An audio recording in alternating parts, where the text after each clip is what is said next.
Blessed Thera, goddess of wind, protect those who dwell in spring. My voice echoed off the temple's plain stone walls as I let my fingers hover above one of the 6 candles placed before the altar. Closing my eyes, I called my magic. A second later, heat kindled in my chest. Another second, and it streaked down my arm and burst from my fingertips. I opened my eyes as the candle flared to life, its flame illuminating the darkened temple. The sweet perfume of river thistle floated in the air. The other candles were unlit and would remain so until the god's hour, when I said prayers to Perrin and all 5 of his consorts.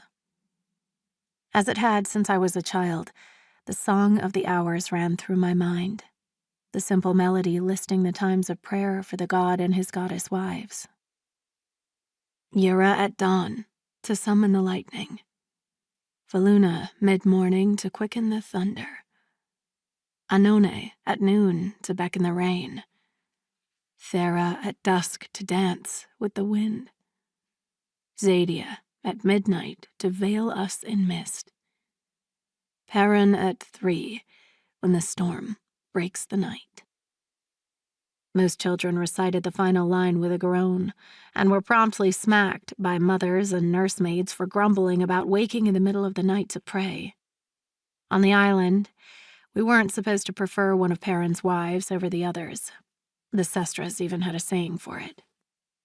Just as every tributary feeds the great river, so too does every goddess shape the divine flow. In other words, the sestras didn't tolerate favorites. But Thera had always occupied a special spot in my heart. Maybe it was because her devotions took place at dusk. The world quieted when the sun sank low.